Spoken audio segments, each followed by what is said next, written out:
Welcome back, everybody. My name's Charlie Krall. We've got Brandon White joining us as well.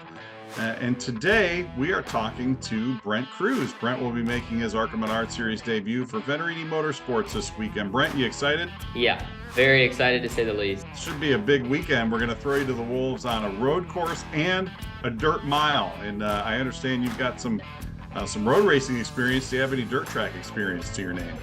Yeah, actually, I grew up dirt racing as well as alongside his road course before I got into any oval stuff. So I kind of grew up doing that. Started with some go-kart stuff on asphalt road course. So that'll kind of translate to Watkins Glen as long as the THU stuff does as well. And then I grew up running outlaw karts to start at Millbridge, the local track around us.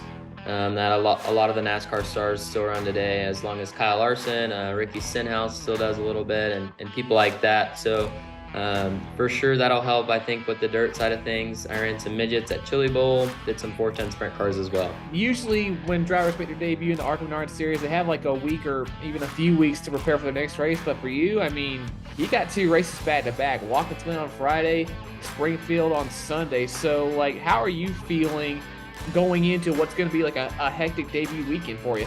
Yeah, I'm super confident with the team that I have as Venturini being behind my back always, and super confident with my crew chief as well.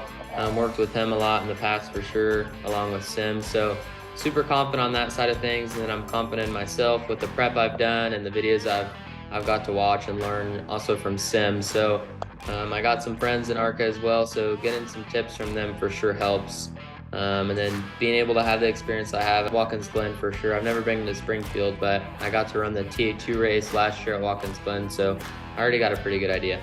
How would you describe your comfort level really with Watkins Glen going into Friday? Yeah, last year I had limited practice. We actually had a couple malfunctions for TA2, so I didn't get a lot of laps there, but I had a super long race and worked our way through the field a little bit. So had a lot of laps at Watkins Glen, and we had really good speed there, so I'm super confident in myself as well. And obviously you're a very talented dirt racer. You've got some wins there at Millbridge and other tracks, but Springfield's a little bit different compared to other dirt tracks around the country. So how different are you expecting that to be from other dirt tracks you've raced at? The prep I've done and watching those videos, for sure, it seems to rubber down a lot, especially these big ARCA cars that put so much grip into the racetrack, especially racing in the day when most dirt races are at night. The dirt reacts different, especially going to be 92 degrees. So that's definitely not going to help. So my opinion, I think it's probably going to rubber down, which honestly turns more to asphalt, I feel like, even in dirt. So if it doesn't, I still feel like some of the dirt prep and racing I've done will still come into play about reading the track, even if it's just on the bottom, like kind of just seeing the color. I think running all the midget stuff and sprint cars where you have to move around so much will come into play. And there's a lot of dirt experience with Venturini Motorsports right now. I mean, we all know how great Jesse is. I mean, Taylor Reimer's going to be your teammate on Sunday. But how is like Venturini Motorsports material not only help you prepare for Springfield, but also just for this weekend in general? The videos you get to watch of their cars, they continue as much film as you want, and then Toyota Racing, as long as Venturini as well, has a sim you can run, which is just incredible. So much useful data that you can look at. You can look at ghost cars from the years of past that Venturini has. Corey Heim won there 2 years ago, so to be able to go and watch that and the film they have of his feed and the steering wheel is just so much useful data. And 2 races in 3 days, that's a large task for really even the most experienced of drivers. So what are some things you're going to have to do to bring home great runs in both races?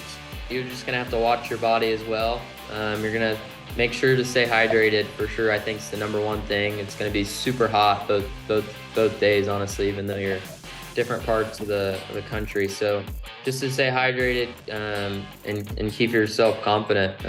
No matter how Watkins Glen goes, you just have to start off fresh on Sunday and hope for the best.